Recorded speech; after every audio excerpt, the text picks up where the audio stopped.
त्यही पीडा हो। मैले पहिला त म आजसम्म तपाईँहरूसँग सङ्गत गरियो नेपालका सबै नागरिकले थाहा छ, म आफूलाई बलियो छु भन्ने ठान्थेँ कि। अब 7 पटक त आक्रमण गरेँ 1 वर्षमा, तर म कहिल्यै रोइनँ, त मलाई थाहा छैन। तर म साह्रै कमजोर रहेछु के गर्न सक्छौँ, हामीसँग केही पनि थिएन क्या।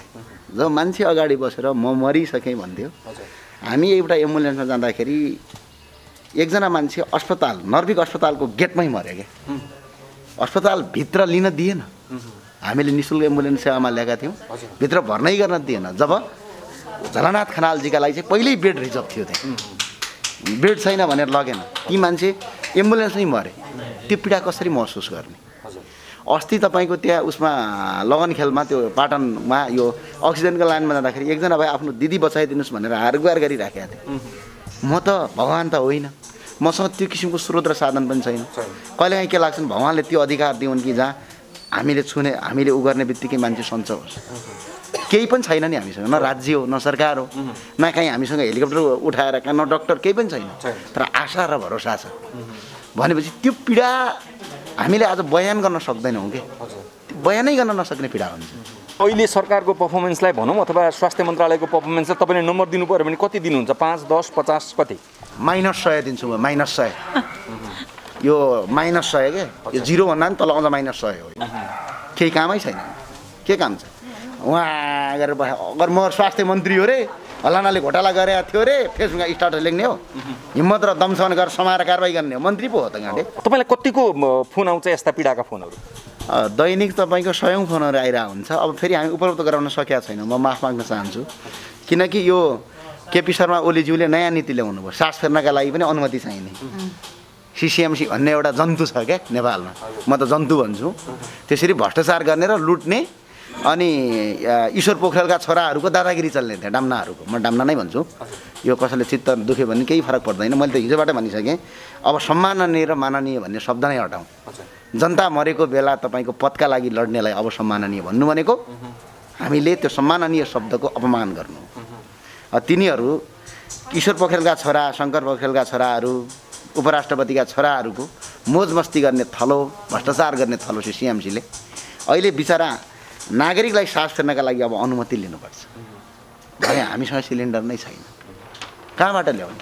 एउटा सिलिन्डर राखेर कहीँ राखेर गरिबलाई सेवा दिन थाल्यो भने राष्ट्रिय अनुसन्धानका एसपीहरू आइपुग्छन्। तितो प्रश्न गर्न चाहन्छु, अन्यथा नलिनु होला। यति बेला ज्ञानेन्द्र शाहीको स्थान भनेको वडा सदस्यको पनि होइन, वडा अध्यक्ष पनि होइन, सांसद पनि होइन, मन्त्री पनि होइन, त्यहाँभन्दा माथि त कल्पनै नगरौँ। तर जनताले आशा भरोसा तपाईँमाथि धेरै राखेका छन्, धेरै गरेका छन्। त्यस पछाडि तपाईँले पनि जनतालाई अलिकति भए पनि केही गर्न सकिन्छ कि भनेर प्रयास गर्नुभएको छ। आफ्नो ज्यान नै जोखिममा राखेर यो चाहिँ के का लागि गरिराख्नु भएको छ? भोलि त्यही ठाउँमा पुग्नको लागि हो कि भन्ने प्रश्न छ। भनेपछि श्रमको शोषण भएको छ। जो फ्रन्ट लाइनमा काम गर्ने मान्छे छ त्यो निकायलाई अपमान गरिएको छ। अब प्रधानमन्त्री चाहिँ गफ छुटेर बसेका छन् हेर्नु। अब अस्ति के भन्दा चाहिँ कोरोना सोरोना केही पनि होइन।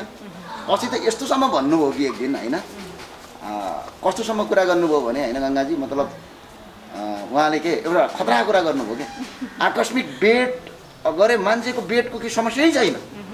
मैले प्रधानमन्त्रीलाई मेरो आग्रह के छ भने यो फोन एकपटक उठाउनुहोस् होइन, मेरो नम्बरै बरु तपाईँलाई म फरवर्ड गरिदिन्छु, अनि एकपटक तपाईँको नेपालका सरकारी अस्पतालको भिजिट गर्नुहोस्। त्यो सिंहदरबार र राष्ट्रपति कार्यालयमा गएर त्यो संविधानकै उल्लङ्घन गरेर त्यो हिजो हेर्नुहोस् त त्यो कस्तो त्यो नाटक, एकजना तपाईँको के गर्ने, एकजना हि गर्ने, अर्को हा गर्ने, त्यस्तो पनि हुन्छ। नेपालको संविधानलाई पनि तपाईँको गरेर त्यो त गर्लफ्रेन्ड र बोयफ्रेन्ड जिस्कियो जस्तो त्यो चाहिँ त्यस्तो किसिमको अपमान गर्न पाइन्छ राष्ट्रको उच्च ओहदामा पसेको व्यक्तिले। अब अहिले त सम्माननीय भन्न पनि अब नेपाली जनताले अब छोड्नुहोस् भन्छु मैले त हिजोबाट सुरु गरिसकेँ। सम्माननीय कस्तो व्यक्तिलाई भनिन्छ भने जब दुःख सुख परेको बेला सहयोग गर्ने। सरकार भनेको त एउटा अभिभावक हो नि होइन र? अभिभावकको काम भनेको दुःख परेको बेला, गाह्रो परेको बेला त्यसको तपाईँको भरोसा, अभिभावक सधैँ साथमा हुन्छ भन्ने पनि होइन। तर जब जब दुःख पर्छ त्यतिखेर अभिभावकले आफ्नो अभिभावकत्व निभाउन सक्नुपर्छ। तर यो सरकार अहिले के छ, लाचार भएर बसिरहेको छ। सरकार मात्र होइन, मयौँ भनेका नेताहरू पनि लाचार भएर बसिरहेको छ। मयौँ भनेका दलका नेताहरू पनि आज पुरै लाचार अवस्थामा छन्। देख्नु भएको छ कहाँ छन्? कुन्दोलोमा छन्। हिजो झन्डा जलाएर टायर बालेर तपाईँको सडक तोडफोड गर्नेहरू गाडी र बिल्डिङ जलाउनेहरू, जातीयताको नारा लगाउँदै मान्छेलाई थुक्नेहरू आज कहाँ लुकिया छ? कुन्दलोमा छ। यो देश भनेको सिर्फ यो देशमा एउटा जात छ, त्यो हो नेपाली। एउटा देश छ नेपाल, यहाँभन्दा अरू जात जाति केही पनि छैन। राष्ट्रको सबै त्यो प्रेम हुनु पर्यो, विविधताभित्रको एकताको देश हो। आज कहाँ छन् तिनीहरू? सरकार भाषण गर्नेहरू, तपाईँको आइसके पछाडि टायर बाल्नेहरू आज त कहीँ देखिँदैनन् नि। अब मयौँ भनेर संसदमा कुर्सी हान्नेहरू, संसदमा कराउनेहरू आज छैनन् नि। हो, यो कारणले गर्दाखेरि अब यिनीहरूलाई सम्माननीय भन्ने पद पनि आजबाट के गरौँ भन्ने मेरो बुझाइ छ भने नेपालका सम्पूर्ण 3 करोड नागरिकलाई मेरो आग्रह के छ भने सम्माननीय भन्ने पदै झिकिदिउँ के।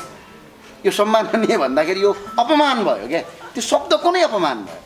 जब देशमा तपाईँको लासै लास बिछिएको छ, तपाईँको लास बिछिँदाखेरि कस्तो समस्या छ भने हेर्नुहोस् न, आज पशुपतिमा दाउराको व्यवस्था बढाउनु भनेर आलेजीले हाम्रो वन मन्त्रीजीले आदेश दिनुहुन्छ। यसको मतलब पशुपतिमा दाउराको व्यवस्था बढाउनु भनेको अझ मान्छे ज्यादा मरुन् भने हो नि, होइन? यता आकस्मिक डोज बढाउँ भन्नु छैन, कोभिडको डोज बढाउँ, स्वास्थ्यकर्मी ज्यादा खटाउँ भन्नुको सट्टा चाहिँ के गरिराखेका छन्, बरु पशुपतिमा दाउराको व्यवस्था बढाउँ। अनि यस्ता मान्छेलाई चाहिँ अब हामीले माननीय भन्ने, यस्ता मान्छेलाई सम्माननीय भन्ने, त्यो शब्दको अपमान भयो। यो शब्द चाहिँ फिर्ता लगाउँ। अबदेखि तपाईँले म भन्नेवाला छैन। ओके, अब अहिले जस्तो यो विषम परिस्थितिमा तपाईँहरूले आइसोलेसन बेड सहित होइन अब आफूले सकेको सेवाहरू दिइराख्नु भएको छ, यो चाहिँ कसरी म्यानेज गरिराख्नु भएको छ? अनि यो यस्तो छ, पहिला हामीले चाहिँ के गर्यौँ भने पहिला हाम्रो मुख्य उद्देश्य भनेको हेर्नु, नेपालमा चाहिँ अलिक समस्या, सबभन्दा ठुलो समस्या के छ भने जति पनि तपाईँको आएर हाम्रा बिचारा विदेशमा बसेका दाजुभाइहरूमाथि नै हरेक पटक थोपारिने स्थिति देखा पर्यो। हो, महामारीको बेला उहाँहरूले सहयोग गर्नुभएको छ, उहाँहरू भगवान्। तर बिचाराहरू विदेश जानुहुन्छ, कर तिर्नका लागि पनि रेमिटान्सले पनि डबल ट्याक्स असुल उपर गर्छ, त्यहाँ पनि ठगिने। अनि यता नेपालमा बस्यो इमोसनल ब्ल्याकमेल भन्छ क्या त्यसलाई, त्यो पनि एउटा एक किसिमको करै हो। त्यसरी गरेपछि हामीले चाहिँ के आइडिया लगायौँ भने राज्यसँग पैसा छ, सरकारसँग त पैसा छ नि त, यी त्यत्रो पैसा बिचारा एउटा नगरपालिकाको अरबौँ करोडौँको बजेट छ, त्यो बजेटलाई सही ठाउँमा सदुपयोग नगरेर त्यसले मस्ती गर्न थाल्यो भने हामीले नै सबै काम गरिदियो भने त्यो नगरपालिका त इन्जोय गरेर बस्यो नि। अनि त्यो भएर हामीले एउटा नयाँ कन्सेप्ट के लगायौँ भने नगरपालिकाकै बजेट, नगरपालिकाकै कर्मचारी, तर त्यसको निर्देशन हामीले दियौँ भनेर एमओयू गर्दै हामीले त्यो सञ्चालन गऱ्यौँ। आज तपाईँ चन्द्रागिरी पुग्न सक्नुहुन्छ, चन्द्रागिरी नगरपालिकाले जुन हामीसँग एमओयू गरिसकेपछि आज सञ्चालन गरेको आइसोलेसन वार्ड हेर्न सक्नुहुन्छ। नेपालकै एउटा नमुनाको आइसोलेसन वार्डहरू पनि बनिरहेका छन्। कतिवटा बेड? अब यस्तो छ, हामीले जम्मा 150वटा बनाएको सबै नगरपालिकासँग गरेर अहिले हाम्रो लक्ष्य त्यो हो, होइन? अब अहिले चाहिँ गोकर्णेश्वरले अझै गर्न सकिरहेको छैन, यहाँ चाहिँ गोकर्णेश्वरको एउटा समस्या आइरहेको छ। अन्य जस्तो टोखाले, चन्द्रागिरीले, नागार्जुनले, यिनीहरूले 150भन्दा बढी बनाइसके सबै। अब हाम्रो काम चाहिँ उनीहरूलाई रेगुलेट गर्ने, आवश्यक परेको बेला तपाईँको जस्तो हिजो मात्रै हाम्रो नर्सहरू त्यहाँ गएर आजबाट काम गर्न सुरु गरिसकेका छ आइसोलेसन वार्डमा। होइन, पुरै निःशुल्क। अब हामीले चाहिँ कस्तो गरेछ, अब त्यो नगरपालिकाले पैसा लग्यो भने पछाडि त्यो नगरपालिकाको जिम्मेवार, तर नगरपालिकाले पैसा लगाएको छैन भने हामीसँग एमओयू गरेका छ, होइन? तर मुख्य कुरा चाहिँ हामीले निःशुल्क नै गरेका छौँ। भनेपछि कोहीलाई समस्या पर्यो भने तपाईँलाई सम्झिनु, हामीलाई समस्या पर्यो भने अब हामीसँग आइसियू त छैन, आइसियूका लागि चाहिँ हामीसँग अस्पतालै छैन। अब मेन कुरा चाहिँ आइसोलेसन अक्सिजन सहितको भयो भने अब जहाँसम्म सकिन्छ। फेरि समस्या कस्तो छ भने 50 जना मान्छे अलरेडी आइसोलेसनमा बसेका हुन्छ, यताबाट 150 जना आइदिन्छ, कि त ती 50 जना निकाल्नु पर्यो। मैले अघि नै भन्छ, एकजना व्यक्तिले, एकजना संस्थाले यो राज्यको पुरै यो महामारीको बेला कन्ट्रोल गर्न सक्दैन क्या। ओके, अब जस्तो अस्तिको प्रसङ्गलाई अलिकति जोड्न मन लाग्यो मलाई, त्यो अलिकति इन्फर्मेसन रङ भएको भएर गङ्गा चौधरीकोमा पुग्दाखेरि चाहिँ त्यो खालको हामीले पायौँ भन्ने खालको कुरा गर्नुभयो। इन्फर्मेसन कसरी पाउनु भयो र के चाहिँ भेट्नुभयो? होइन, हाम्रो यस्तो छ, इन्फर्मेसन रङ भन्दा पनि इन्फर्मेसन रङ होइन, तर उहाँले जनताको पर्पजको लागि प्रयोग गर्नुभएको रहेछ, त्यो चाहिँ राम्रो कुरा हो। हाम्रो के छ भने इन्फर्मरहरू चाहिँ हाम्रो साथीहरू, हाम्रा जो अभियन्ताहरू छन् देशैभरि छन्, उहाँहरूले यहाँ यस्तो यस्तो भइराखेको छ भने सूचना दिनुहुन्छ। हामी आफै जाने होइन, त्यो अधिकार हामीलाई छैन, तर हामी प्रहरीको साथमा, प्रहरीको सहयोगमा गरिराखेका छौँ। त्यो जसरी अहिले गङ्गा चौधरीजीलाई एक किसिमले त्यो बदनाम गरिएको छ केही पार्टीका उनका विपक्षी दलकाले, मेरो आग्रह त्यस्तो नगर्नुहोस्, किनकि उहाँले जनताकै लागि नै लिनुभएको हो। नीति मिचिएको होला, त्यो म मान्छु, तर उहाँले त्यो लगेर घरमा त प्रयोग गर्नुभएको छैन नि, दाङका जनताका लागि प्रयोग गर्नुभएको छ। अझ हामीले 5वटा अरू सिलिन्डर थपेर पनि दियौँ, आज पनि अहिले पनि त मैले हिजो भिडियो पनि हेरेको छु दाङको लमैमा एउटा अस्पतालमा उहाँले हस्तान्तरण गर्नुभएको छ। यो पोजिटिभ कुरालाई धेरै नेगेटिभ बनाउनु त्यस्तै छैन। हरेक कुरालाई नेगेटिभ बनाउने जुन नेपालको समाजको एउटा परिवेश छ यो परिवेशको परिवर्तन गर्न आवश्यक छ। ओके, अब अहिले यो देशको महामारीमा आफ्नो ज्यानलाई रिस्कमा राखेर होइन तपाईँ जस्तो अरू धेरै अभियन्ताहरू हुनुहुन्छ त्यसरी लागि पर्नु भएको छ होइन, सरकारी निकायलाई चाहिँ के भन्न चाहनुहुन्छ तपाईँ? मेरो भन्नु भने सरकार भने के हो? सरकार भनेको दुःख सुखको बेला साथ दिने एउटा अभिभावक छ। आज हामीले देख्दैनौँ, कहीँ छ? टिकटक बनाएर हिँड्छन् केही कर्मचारी महोदयहरू। म टिकटक पनि हेरिरहेको छु उहाँहरूको, मजाले घरमा बस्ने टिकटक बनाउने। बिचरा अस्पतालमा मान्छे कर्मचारी छैन, आइसोलेसन वार्ड छैन, अक्सिजन छैन, आपूर्ति मन्त्रीको त्यो फोन कति किलोको हो कुन्ने त्यो मरिके पनि उठ्दैन। मलाई त के लाग्छ भने त्यो क्रेन ल्याएर उठाउनु पर्ने हो कि क्या? उठ्दैन त त्यो फोनै किन बोक्या? हुँदा आपूर्ति मन्त्रीले त अस्ति तपाईँको लुबुको एउटा अक्सिजन फ्याक्ट्री नै बन्द भयो। सरकार गैर जिम्मेवारी छ। सरकार मात्र होइन कि सरकारमा सहयोग गर्ने र सरकारको प्रतिपक्षमा बस्ने दलका नेताहरू पनि गैर जिम्मेवारी छन्। कति सजिलो छ, सांसद कोष छ नि, सांसद कोषमा त बजेट हुन्छ नि, त्यो बजेटदेखि सदुपयोग गर्नुपर्छ नि माननीय सांसदहरूले। अब बिचरा त्यो कार्यकर्तालाई चुनावका बेला खर्च गर्नु पर्यो, भाषणबाजी गर्नलाई खर्च गरे कि जस्तो लाग्छ मलाई। हिजो त्यो भाषणबाजी गर्नलाई कार्यकर्ता ओसार्नलाई त्यही सांसद कोषको दुरुपयोग भयो होला। आज तपाईँको सांसद कोष नै छैन। हेर्नुहोस्, अब पनि नेपाली जनता र नागरिकले तपाईँको मेरो सरकार, मेरो पार्टी, मेरो दल भनेर अब पनि जनताले यदि चयन गर्छन् भने तपाईँ हामी नागरिक होइन, हामी पशु। यति बेला मुनाजी तपाईँहरूले यहाँ रक्तदान गरिराख्नु भएको छ, ज्ञानेन्द्रजीलाई बोलाउनु भएको छ। विशेष त यो रक्तदान कहिलेदेखि गर्दै हुनुहुन्छ, आजसम्म कतिजनाले गरिसक्नुभयो, यो विषयमा बताइदिनुहोस् न। धन्यवाद। नेपाल पुकार.com-लाई विशेष धन्यवाद दिन चाहन्छु। यसै गरी आज आउनुभएको छ हाम्रो बिचमा एकदम आदरणीय व्यक्तित्व हुनुहुन्छ ज्ञानेन्द्र साई। यसै गरी एउटा देशका एउटा हिरो, रियल हिरो र दुखी गरिबका भगवान पनि भन्न चाहन्छु म अहिले उहाँलाई, ज्ञानेन्द्र सरलाई।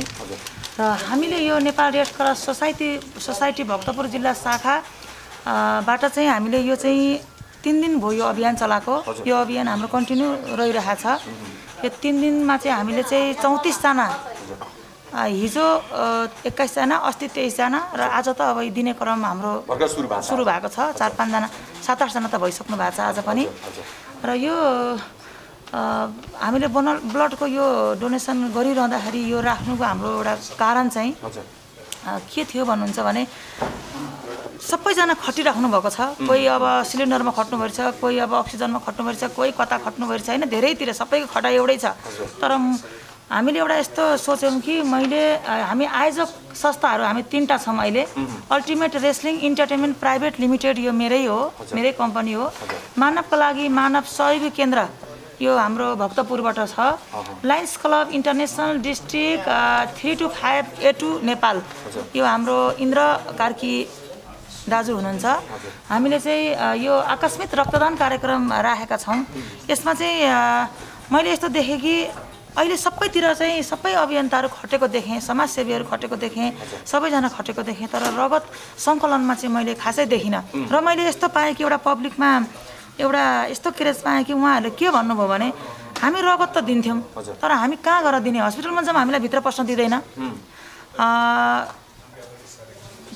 बिरामीलाई सिधै गएर दिउँ, हामीलाई बिरामी छुन दिँदैन, हामीले अरू केही गर्न नसके पनि हामी रगत दिएर चाहिँ दान गरेर चाहिँ हामी एउटा पुण्य कमाउँथ्यौँ यो एउटा सङ्कटको घडीमा भनेर धेरैजनाको चाहिँ मलाई चाहिँ यो मेसेजहरू कलहरू आउन थाले चाहिँ यो तपाईँले गर्नुहोस् भन्ने पनि हो र मैले यो गर्न पनि खोजिरहेको काम हो। अनि अहिले अब निषेधाज्ञाको समयमा सबै मानिसहरू घरमा हुनुहुन्छ, कोभिडको महामारी व्यापक रूपमा फैलिराखेको छ। यो अवस्थामा ब्लड डोनेसन कार्यक्रम गर्नको लागि सहभागिता जुटाउनलाई तपाईँलाई कतिको गाह्रो भइरहेको छ? किनकि ब्लड डोनेसन गर्न जाँदा त्यहीँबाट कोभिड घरमा आउने हो कि भन्ने चिन्ता पनि छ। चुनौती कतिको भोग्नुभयो? यसमा एकदमै चुनौती चाहिँ छ, किनभनेदेखि अब यहाँ सबैजना आउन सक्नुहुन्न, लिन जान पर्ने अवस्था छ। अनि यो लिन जाँदाखेरि अब लिन जाने हामीलाई नै अलिकति अप्ठ्यारो छ, किनभने उहाँहरूको चेक छैन, अब को कस्तो थाहा छैन। सेवा दिने भने चाहिँ अब लिन नगई पनि हुन्न, लिएर आउँदा त चुनौती त छँदैछ। किनभने माया मर्नलाई त अब माया गरेर त हामी यहाँ अब लागेकै छैनौँ, आएकै छैनौँ, हिँडेकै छैनौँ। किनभनेदेखि हाम्रो पनि बच्चा घरमा सानो बच्चा छ। अब यो घडीमा पनि अब हामीले निःशुल्क खाना खुवाइरहेका छौँ। अब सेवा पनि अब जहाँ जहाँबाट समस्या परेका छन् त्यहाँ पनि हामीले गरिरहेछ तर अब यो ब्लड डोनेसन गर्दाखेरि समस्या त धेरै नै छ धेरै चुनौतीहरू छ हजुर अब घरमै बसिरहनुभएका तपाईँ जस्तै खेलाडीहरू अथवा स्वस्थ हुनुभएका युवा पङ्क्तिलाई ब्लड डोनेसन गर्नको लागि आउनको लागि कसरी अपिल गर्नुहुन्छ कसरी संयोजन गर्नुहुन्छ म उहाँहरूलाई के भन्न चाहन्छु भने तपाईँहरूले ब्लड डोनेसन गर्न चाहनुहुन्छ भने 5 जनादेखि माथि समूह बनाउनु भयो भने हामी यही ब्यानर लिएर हामी यही टिम आएर तपाईँकै ठाउँमा दिनेछौँ अनि 5 जनाभन्दा कम हुनुभयो भने हामी आफै आएर तपाईँहरूलाई ल्याएर ब्लड डोनेसन गरिसकेपछि फेरि हामी इज्जतका साथ फेरि तपाईँहरूलाई जहाँबाट पिकअप गरेका थियौँ त्यहीँ पुर्याइदिन्छौँ र उहाँहरूलाई भन्न चाहन्छु कि यो चाहिँ लोकेसन चाहिँ यो शङ्खमूल सेतो गणेश यो 11 नम्बरको वडा कार्यालय एकदमै त्यो ठ्याक्कै त्यही लोकेसनमा छ यो चाहिँ मेरो ट्रेनिङ यो रेस्लिङको ट्रेनिङ सेन्टर पनि हो र तपाईँहरूले यदि आउन चाहनुहुन्छ भने मलाई मेसेज पनि गर्न सक्नुहुन्छ हाम्रो आयोजक टिमलाई पनि मेसेज गर्न सक्नुहुन्छ अब आज यो रक्तदान कार्यक्रममा ज्ञानेन्द्र साई हाम्रो नेपाल हामी नेपाली अभियानको संयोजकलाई तपाईँले बोलाउनु भएको छ उहाँलाई चाहिँ किन बोलाउनु भयो मैले उहाँलाई बोलाएको किन भन्नुहुन्छ भने उहाँको बयान गरेर मलाई साध्य छैन है बयान मैले गरिरहनु पनि पर्दैन बयान त उहाँको कामले गर्ने हो र कामले गरिसकेको पनि छ हिजो ज्ञानेन्द्र सरको खुट्टा तान्नेहरू आज खुम्चिएर बसेका छन् किनभने कामले उहाँले देखाइसक्नु भएको छ हामीले कामले नै देखाउने पनि हो खुट्टा पछाडि तान्नेहरू पछाडि लाग्यो भने त हामी गन्तव्यमा पुग्दैनौँ र मैले उहाँलाई धेरै दिनबाट आग्रह गरेको थिएँ हजुरले एक दिन भए पनि आइदिनु पर्यो तर उहाँ यसरी आइदिनु भएको छ कि उहाँ आफै नै इच्छुक भएर आउनु भएको छैन मैले बोलाएँ एकचोटि मैले बोलाएँ तर उहाँले यस्तो मानवता उहाँसँग यति धेरै छ नि म पनि ब्लड डोनेसन गर्ने भनेर चाहिँ उहाँ आज आफ्नै ब्लड दिँदै हुनुहुन्छ कि रक्तदान गर्दै हुनुहुन्छ कि योभन्दा ठुलो त के भन्न सकिन्छ र होइन सबैभन्दा ठुलो दान भनेकै रक्तदान हो है म ज्ञानेन्द्रजीसँग थोरै प्रतिक्रिया लिन चाहन्छु तपाईँ आज ब्लड डोनेसन गर्नलाई मुनाजीले यहाँ बोलाउनु भयो यहाँ आउनु भएको छ अहिलेको सन्दर्भमा रक्तदानको एकदमै महत्त्वपूर्ण भूमिका छ रगत भनेको हामीले 3-3 महिनामा दान गऱ्यौँ भने शरीरमा फेरि उत्पन्न हुँदै जान्छ रगतको अभाव हुँदैन शरीरमा होइन कसरी हामीले नागरिकलाई कन्भिन्स गर्ने ब्लड डोनेसन गर्नुपर्छ सङ्कटमा एउटा मानिसले अर्को मानिसलाई बचाउनुको लागि भनेर अब पहिला कुरा भनेको के हो भने हामी नागरिकहरू भन्दा नेपाल हामी मानव जाति भनेकै के हो भने मानव जाति र पशुहरूमा एउटा चिज फरक छ त्यो हो चेतनाको कमी हामीहरूले चाहिँ यो आफूले दिएको रगतले अर्को मान्छेको ज्यान बाँच्छ भने यहाँभन्दा ठुलो कुरा के हुन सक्छ र हाम्रो जो रगत शरीरमा फेरि पनि आइहाल्छ त्यो रगतले अर्को मान्छेको जीवन बाँच्छ भने यो गर्नुपर्छ आज हामीले दिएको रगत कोही गएर फालिने त होइन कुनै न कुनै मान्छेको त जीवन बाँच्छ नि अवश्य होइन जस्तो अहिले मैले यो रक्तदान गरेको यो 9औं पटक हो कमसे कम आजसम्म केही मान्छे कहाँ त पुग्यो नि ती मान्छेहरूको जीवन त बाँच्यो नि र आजको यो मैले दिएको रगतले पनि कोही मान्छे भोलि अप्ठ्यारोमा पर्छ त्यो मान्छेको त जीवन बाँच्छ नि फेरि रगत भन्ने चिज यस्तो हो कि जहाँ उत्पादन पनि गर्न सकिँदैन क्या यो डोनेटै गर्नुपर्छ योभन्दा अर्को कुनै विकल्प पनि छैन यो जस्तो औषधि बनाए जसरी यो रगत त फेरि बनाउन सकिँदैन नि त सबभन्दा संसारको सबभन्दा ठुलो कुरो के आफू मरेर पनि 2-4 जना मान्छे जन्माउनु या बाँच्नु र हाम्रो यो शरीरमा बगिरहने रगत 3-3 महिनामा एक मान्छेलाई दिए अर्को मान्छेको जीवन बाँच्छ भोलि आफूलाई पनि त गाह्रो हुन्छ त्यति बेला पनि त चाहिन्छ चाहिँदैन चाहियो नि त जस्तो मलाई चितवनमा आक्रमण गरिसकेपछि मलाई पनि त रगतको खाँचो भयो अब कसको रगत थियो कहाँको रगत थियो जुन मान्छेको रगतले गर्दा आज म बाँचिराखेको छु यदि उहाँ त्यो व्यक्तिले उहाँले यदि रगत डोनेट नगर्दा भइदिए भए त्यो रगत मैले नपाइदा म पनि त मर्थेँ नि हो तसर्थ ब्लड डोनेसन गरेर शरीरलाई घाटा छैन अझ राम्रै हुन्छ स्वास्थ्यको हिसाबले पनि तसर्थ सङ्कटको बेलामा ब्लड डोनेसन गरौँ यो अपिल गर्नुहुन्छ सबैलाई मेरो किन कोभिडको बेला अहिले सबभन्दा बढी ब्लड नपाएर मान्छे तडपिराखेको छ किनभने यो ब्लडमा चाहिँ तपाईँको गएर यो अब डक्टरहरूले भनेअनुसार यो कोभिडको यो भाइरसले चाहिँ ब्लडमा सङ्क्रमण गरिराखेको छ कि ब्लडको यो क्लटहरू बनाइराखेको छ मतलब त्यो ब्लडलाई बाक्लो बनाइराखेको छ भन्ने मैले डक्टरको सल्लाह अनुसार भनेको म आफै डक्टर होइन त्यो भएको हुँदाखेरि रगत अत्याधिक ज्यादा मात्रामा मान्छेलाई चढाउनु पर्ने अवस्था भएको छ त्यो भएको हुनाले यस्तो अवस्थामा चाहिँ तपाईँको शरीरमा त्यत्तिकै बगिरहेको रगतले 2-4 जना मान्छेको ज्यान बाँच्छ भने संसारको योभन्दा ठुलो धर्महरू केही हुँदैन यो सङ्कटको बेलामा ज्ञानेन्द्र साईले जुन भूमिका निर्वाह गरेका छ एकदमै प्रशंसनीय भूमिका।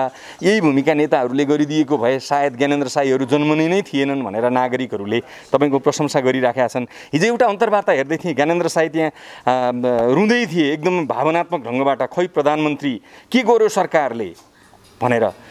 त्यो तपाईँ त्यसरी भावनात्मक रूपमा प्रस्तुत हुनु भनेको तपाईँले भोग्नुभएको जे देख्नुभयो, तपाईँको आँखाले जे देख्यो, तपाईँले अहिले यो जुन 18-19 दिनको बिचमा निःशुल्क एम्बुलेन्स सेवा सञ्चालन गर्दै गर्दा, अक्सिजन खोज्दै गर्दा जे भोग्नुभयो त्यसको पीडा बोलेको कि अरू केही बोलेको?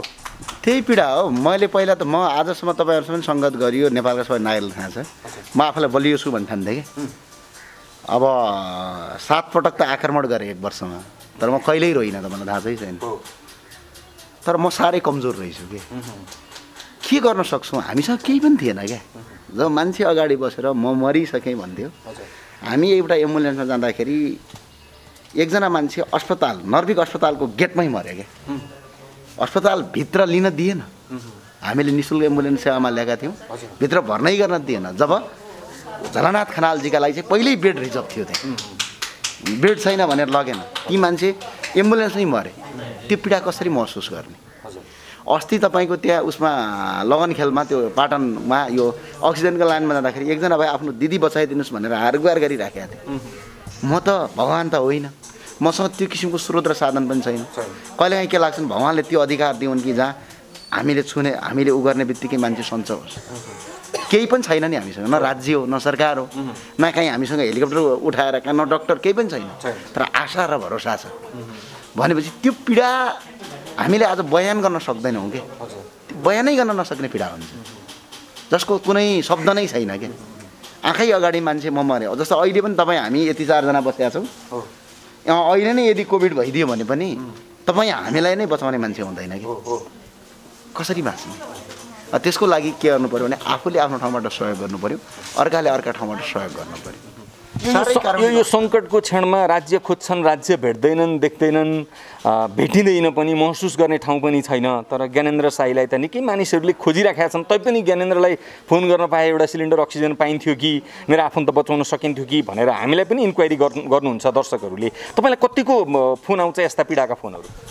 दैनिक तपाईँको 100औं फोनहरू आइरहेको हुन्छ। अब फेरि हामी उपलब्ध गराउन सकेका छैनौँ, म माफ माग्न चाहन्छु। किनकि यो केपी शर्मा ओलीज्यूले नयाँ नीति ल्याउनु भयो, सास फेर्नका लागि पनि अनुमति चाहिने। सिसिएमसी भन्ने एउटा जन्तु छ क्या नेपालमा, म त जन्तु भन्छु। त्यसरी भ्रष्टाचार गर्ने र लुट्ने, अनि ईश्वर पोखरेलका छोराहरूको दादागिरी चल्ने थियो, डाम्नाहरूको। म डाम्ना नै भन्छु। यो कसैले चित्त दुख्यो भने केही फरक पर्दैन। मैले त हिजोबाट भनिसकेँ, अब सम्माननीय र माननीय भन्ने शब्द नै हटाउँ। जनता मरेको बेला तपाईँको पदका लागि लड्नेलाई अब सम्माननीय भन्नु भनेको हामीले त्यो सम्माननीय शब्दको अपमान गर्नु। तिनीहरू ईश्वर पोखरेलका छोरा, शङ्कर पोखरेलका छोराहरू, उपराष्ट्रपतिका छोराहरूको मोज मस्ती गर्ने थलो, भ्रष्टाचार गर्ने थलो सिएमसीले अहिले बिचरा नागरिकलाई सास फेर्नका लागि अब अनुमति लिनुपर्छ भने हामीसँग सिलिन्डर नै छैन। कहाँबाट ल्याउने? एउटा सिलिन्डर राखेर कहीँ राखेर गरिबलाई सेवा दिन थाल्यो भने राष्ट्रिय अनुसन्धानका एसपीहरू आइपुग्छन्। बडा गजबका छन् तिनीहरू, अजब प्रेमको गजब कहानी जस्ता छन् तिनीहरू। आफूले काम गर्दाखेरि 0 फुट्या कौडी गर्दैनन्।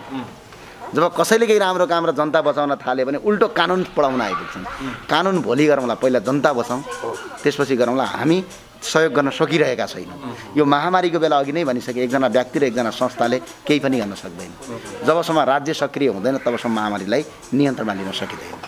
त्यही भएर राज्य सक्रिय गराउने काममा हामीले अब खबरदारी गर्नुपर्छ। मेरो चाहिँ हिजोको अन्तर्वार्तामा तपाईँले प्रधानमन्त्रीलाई म तँ नै भन्छु भनेर भन्दै हुनुहुन्थ्यो। त्यो आवेशमा आएर भन्नुभएको कि त्यो तपाईँको पीडा बोलेको? होइन, किन तपाईँ र भन्ने मेरो अहिले पनि अब्जेक्सन छ। जनता पशुपतिमा लास जलेको बेला सिंहदरबारमा फुलमाला लगाउनेलाई सम्माननीय भन्ने भने शब्दको अपमान हुन्छ। तपाईँ पनि भन्ने होइन, त्यो शब्दकै अपमान भयो। तपाईँ कसलाई भनिन्छ भने जो आदरको व्यक्ति हुन्छ, होइन? धेरैले कमेन्ट गरे होलान्, कसरी गर्ने? जब तपाईँको लास जलिराखेको छ, प्रधानमन्त्री पदलाई सम्माननीय भनिने, तर त्यो पदमा गधा गएर बसेको छ भने त्यो पदको अपमान हुँदैन? आज भयो कि भएन? गधा त मैले त्यो पशुलाई भने होइन, फेरि गधा जस्तो सोझो यदि पशु भइदियो भए त आज देश बन्थ्यो। तर त्यो दुनियाँमै नभएको अजबको वस्तु बसेको छ क्या, जनावर त्यो। त्यस्तो किसिमको कामले गर्दाखेरि सिङ्गो भोलि मुलुकको समाज हाम्रो यहाँ कुनै फुलमाला लाउनु पर्ने छैन। एकपटक यी नेताहरूको आफन्त मरुन् त उहाँ गरिरहन्छन्। कसरी मरुन्? फोन गरेर घर फोन गरेको आधारमा हस्पिटलको बेड रिजर्भ हुन्छ, फोन गरेको आधारमा डक्टर घरमै आइपुग्छ। यो देशमा यदि गणतन्त्र कसैलाई आएको छ भने त्यो नेता र कर्मचारीलाई बाहेक अरू कसैलाई पनि आएको छ। एउटा तितो प्रश्न गर्न चाहन्छु, अन्यथा नलिनु होला। यति बेला ज्ञानेन्द्र शाहीको स्थान भनेको वडा सदस्यको पनि होइन, वडा अध्यक्ष पनि होइन, सांसद पनि होइन, मन्त्री पनि होइन, त्यहाँभन्दा माथि त कल्पनै नगरौँ। तर जनताले आशा भरोसा तपाईँमाथि धेरै राखेका छन्, धेरै गरेका छन्। त्यस पछाडि तपाईँले पनि जनतालाई अलिकति भए पनि केही गर्न सकिन्छ कि भनेर प्रयास गर्नुभएको छ। आफ्नो ज्यान नै जोखिममा राखेर यो चाहिँ के का लागि गरिराख्नु भएको छ? भोलि त्यही ठाउँमा पुग्नको लागि हो कि भन्ने प्रश्न छ। अब यस्तो सबभन्दा ठुलो कुरा चाहिँ के हो भने यो मेरो जीवन त अनुदान नपाएको जीवन हो। वास्तवमा यो मेरो फ्रीको जीवन भन्छ नि, यो बोनस हो। यो यो बोनस हो नि। प्रचण्डका कार्यकर्ताले मारिसकेका थिए, त्यहाँबाट बचे आऊ म। अब केपी ओलीका कार्यकर्ताले सुर्खेतमा मारिसकेका थिए, त्यहाँबाट बचे आऊ म, होइन? अब योगेश भट्टराईका कार्यकर्ताले यहीँ मार्न आएका थिए, त्यहाँबाट बचे आऊ म। यो बोनसको जीवन हो, यो बोनसमा पाएको जीवन। म पहिल्यै मरिसक्नुपर्ने जीवन बाँचेका छौँ क्या। र यो जीवन आफू मरेर 2-4जना मान्छे बचाउन सकिन्छ भने यहाँभन्दा बस यही उद्देश्य। न हामीलाई वडा सदस्य हुनु छ, न वडा अध्यक्ष हुनु छ। अनि नागरिकको कर्तव्य, तपाईँको कर्तव्य के हो? नेपालको संविधानमा प्रष्ट लेखिया छ, नागरिकको कर्तव्य र अधिकार एउटै सिक्काका दुई पाटा हुन् भन्छन्। तर आज सिङ्गो नेपालका हरेक नागरिकले अधिकार मात्र मागेको देख्छु म, विडम्बना। तर नागरिकको कर्तव्य, जस्तो उहाँहरू रक्तदान गरिराख्नु भएको छ, यो उहाँको कर्तव्य हो। हामीले आफ्नो कर्तव्य परिपूर्ति गरे हो, अरू केही पनि होइन। र अर्को कुरा चाहिँ के छ भने यो नेपालमा एउटा कुरो खतरा एउटा भ्रम छ क्या। पहिला राम्रै कुरा गर्थे, भोलि सत्तामा गएपछि के गर्ने भन्ने। प्रचण्डले पहिला के राम्रो गरेका थिए भने मान्छे छ्याक छ्याक छ्याक छ्याक काट्थे, मुला काटे जसरी, राम्रो काम थियो। केपी ओलीले के गर्थे? घाँटी रेड्थे, 14 वर्ष जेल बसे। त्यतिखेर राम्रो गरेका थिए, त सत्तामा थिएनन्। शेरबहादुर देउवाले के गरेका थिए? टायर बाल्थे, सडक जलाउँथे, स्कुल बन्द गर्थे, चाबी हान्थे। योगेश भट्टराईको अस्ति इतिहासमा पहिलो उनको राजनीतिक आन्दोलन भनेको आफू पढेकै स्कुल जलाएर हो अरे के, उहाँले आफै लेख्नु भएको थियो। अनि त्यो इतिहासलाई नगर्ने, जब जस्तो राजनीतिकै कस्तो हुनुपर्छ भन्ने कुरा अहिले केजरीवालबाट सिक्नुहोस् क्या। दिल्लीका मुख्यमन्त्री केजरीवालबाट। जस्तै सेवा गर्ने मान्छेले त सेवा गर्दो रहेछ नि त। हिजो केजरीवाल राजनीतिकमा नजाँदाखेरि सन् 2002बाट 2001बाट दिल्ली अथवा भारतका लागि हरेक समाजसेवाका काम गर्दै रहने मान्छे हुन्। र आज उनी सत्तामा पुगिसके पनि समाजसेवा गरिराखेका छन्। जब नेपाल र साउथ एसियामै चकित पार्ने काम के गरिदिए? 15 दिनमा 1000 बेडको आइसियु बनाइदिए, बनाएर देखाए नि। भने त्यस्तै नेपालमा चाहिँ सेवा गर्ने व्यक्तिको नाम लिनु पर्यो भने ज्ञानेन्द्र शाहीलाई सम्झिनु पर्यो। होइन, यो मलाई सम्झिनु पर्दैन। म सेवा गर्ने व्यक्ति पनि होइन हेर्नुहोस्, मैले मेरो कर्तव्य पुरा गरे हो। यो ठुलो कुरा पनि होइन। हरेक नागरिकले आफ्नो कर्तव्य पुरा गर्नुपर्छ। मेरो भनाइ के भने सेवा गर्ने मान्छेहरूले राजनीति गरे भने मुलुक परिवर्तन हुँदो रहेछ। जस्तो गोविन्द केसीले यदि तपाईँको राजनीतिमा आयो भने मुलुक परिवर्तन हुन्छ साँच्चै। जस्तै उदाहरणका लागि आज जसले जे भनुन्, राजा ज्ञानेन्द्र शाहको पालामा स्वास्थ्य मन्त्री बन्नुभएको थियो उपेन्द्र देवकोटा। उहाँले एउटा नीति ल्याउनु भयो, नेपालका प्रत्येक तपाईँको बाइक चढ्ने मान्छेलाई हेलमेट लगाउनै पर्छ भनेर। तर आज उहाँले त्यो पारित गरेको नीतिले गर्दा नेपालका लाखौँ नागरिकको तपाईँको ज्यान बसेको छ भने मन्त्री त्यस्तो क्यापासिटीको मान्छे हुने हो क्या। अर्थात् राजनीति तिनले गरे। तर नेपालमा ठ्याक्क उल्टो के भयो?